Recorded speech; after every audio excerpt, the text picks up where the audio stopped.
folks, welcome back. Today is the last day on Project Egor.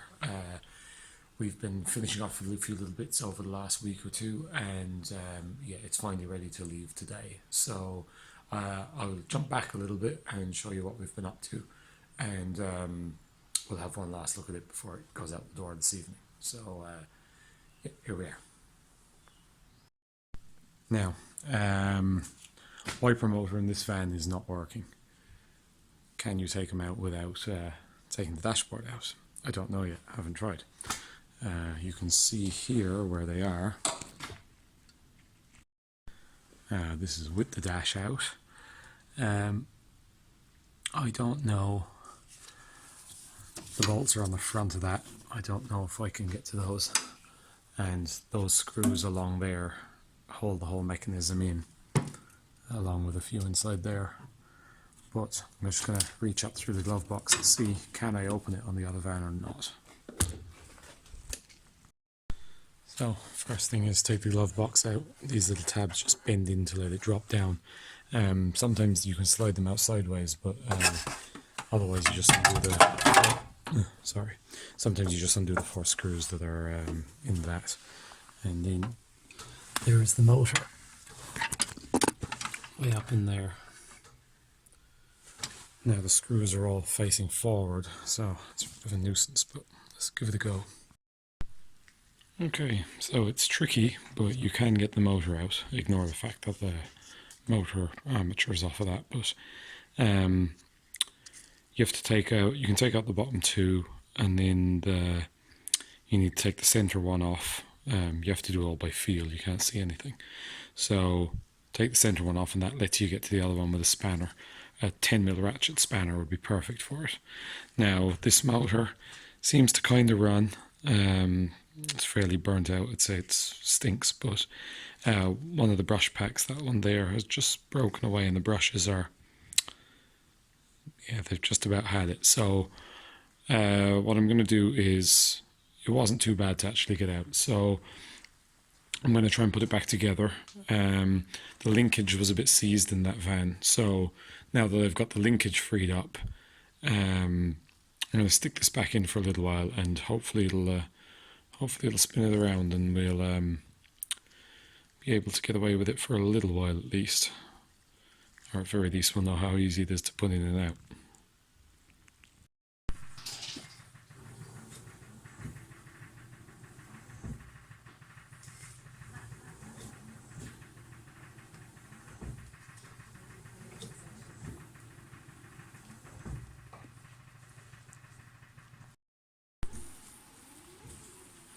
New motor.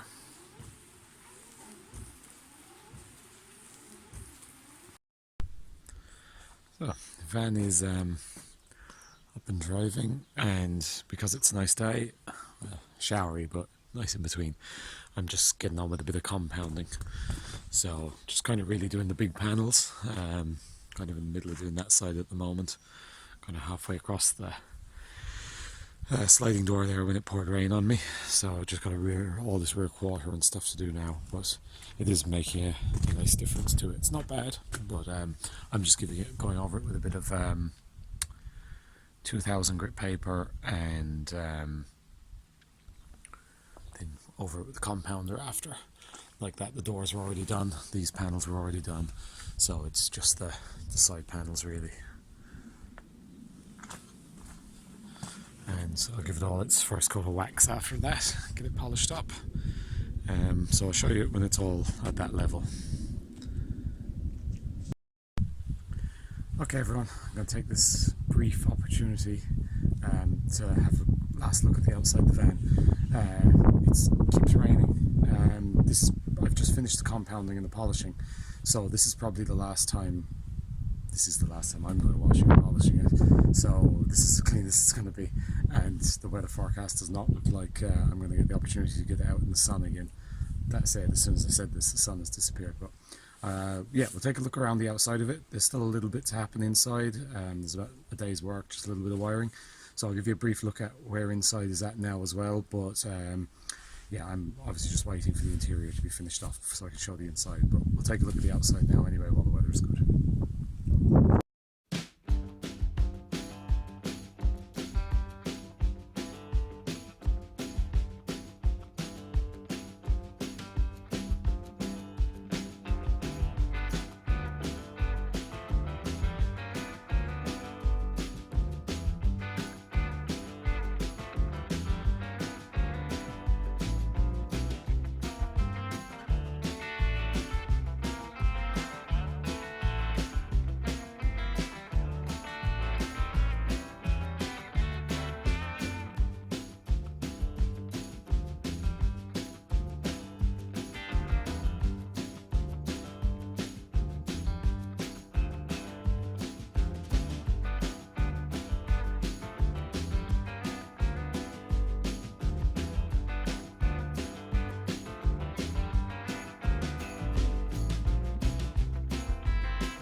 Right. As for inside, that seat and stuff is all in. The base is loose because the wiring is going on under there. There's a leisure battery, water tank, heater, mains, 12 volts just to go in there. I am not doing that on this one. That is the kitchen unit in this. As you see, it's a full width bed. This used to be turned the other way and backed against the bulkhead, but now we don't have a bulkhead, so the walk through, and there'll be like a body seat box going here, so it kind of works out nicely enough. I don't know if they're going to keep that long term or not, but certainly for the moment they are. It's a nice enough little unit. You could kind of use it in a lot of different things. So you've got your 2-ring burner, your gas bottles kept in the bottom, and in there is your sink. Small one, but there's a sink in there. Storage drawers and stuff like that. So, smart little unit. I'm sure if they ever decide to change, that'll find a new home quite easily. All the ceiling is lined. They've been pulling their hair out over that one. All insulated with 1-inch kingspan and recarpeted, including the ceiling back there. A little bit to do there just over the speakers, needs pinning up. And all the top units, we had to narrow down all the old boards. But the bases in these and the same in there, because the insulation made this a bit wider. So yeah, nice new roof vent in there as well. Clear roof vent. And mats are back in and all cleaned up nicely. Seats need a bit of a hoover now, they're kind of covered in carpet fluff. Windows and all that have been cleaned, boxes are carpeted. It's starting, running, driving, doing all that stuff. Speaking of which, all I've got to do now is I need to go adjust the handbrake, and that's pretty much about all I'm going to be doing on this. So your heater controls, the blower there, and then they've got their mains, USB sockets. So yeah, that is about that. I'll give you one more look after of that interior when they get the, I think, linos going in tomorrow and all the units to be bolted in.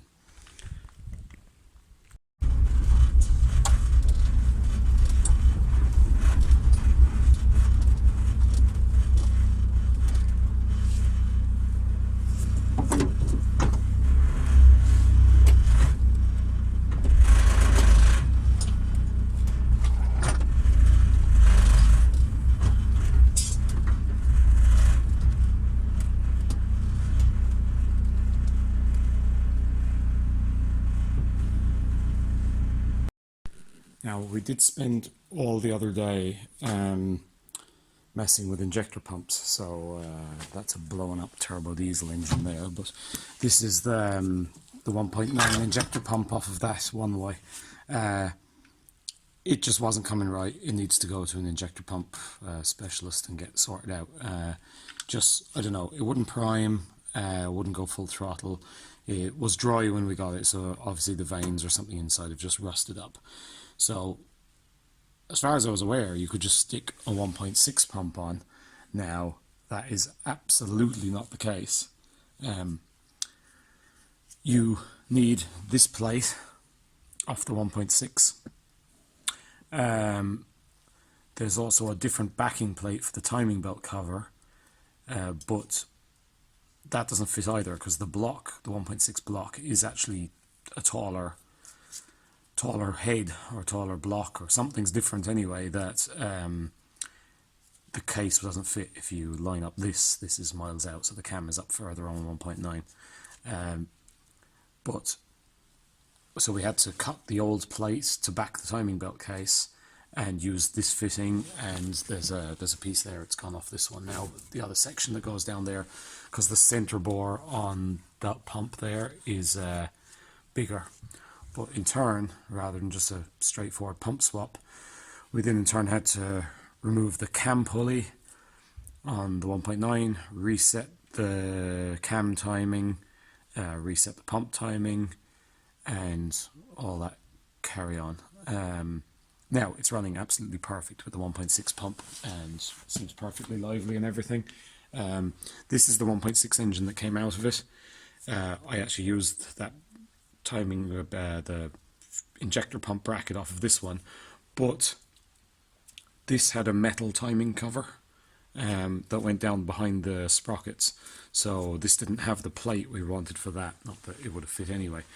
And to add to that, the injector pipes, the 1.9 pump is slightly longer, so I tried these pipes, I tried the pipes off the turbo diesel, and I ended up just having to kind of bend the 1.9 pipes a little. I don't mind bending them as long as you get these to sit before. You don't want to force them into place and then force them down with this, because they'll crack eventually. The vibration inside that, if you leave strain on that, it'll crack. Where if these are sitting happily where they needed to be, when you do up the nut, then all is well.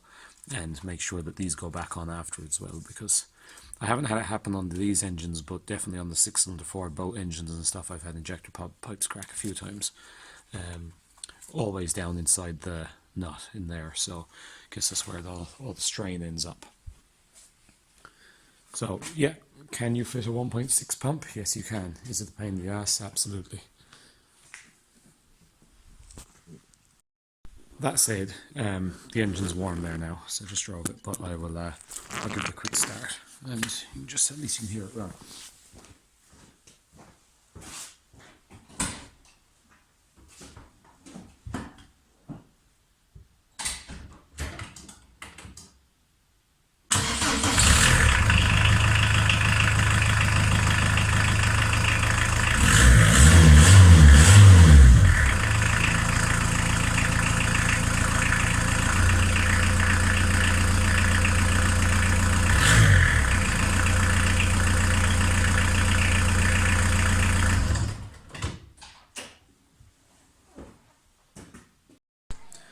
Okay, they've just gone home. This thing is finished.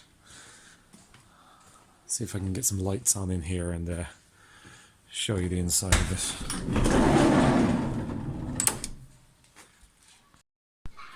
it. Okay, here we are. So it's pretty nice. You've got a couch. There's a buddy seat. There was a back on that when it had a bulkhead, apparently. I don't remember it. The lino is not what they wanted, but it's in there. It's pretty comfy. It's a shorter seat base than we had in our one, but it's quite a bit further forward as well. Ours is quite short back there, where this is quite long. So all recarpeted, insulated. The fabric on the doors.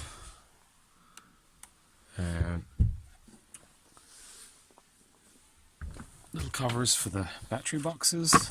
They have some way of sticking those down. There was a sunroof in this van, so we had to cover that up some way. And now the light is kind of blinding it, so it's hard to see, but it ties in nicely with those two doors.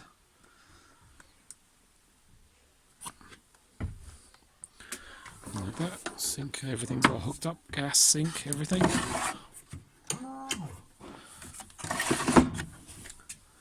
So yeah, good to go.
Okay folks, that's another one out of the way. Went on a bit longer than expected as per usual, but you know, it's it's very much complete now. So as soon as they can get their CRVT or MOT, they'll be on the road with that. So yeah, that should be in the next week or so. Hopefully, I think the things are busy at the moment, so it's a bit hard to get an appointment. This one, there's some bits coming on it. I don't know how much we're going to follow that project or not. A few jobs going back to my own van first, though, and that'll be next. I have been making some bits and pieces on this one, but we'll see where we go with it. But anyway, I'm going to leave it there. Thank you very much for watching. Don't forget to like and subscribe if you wouldn't mind. It seems to help things out a bit. And yeah, and we'll see you next time. So thank you very much. See you then. Bye now.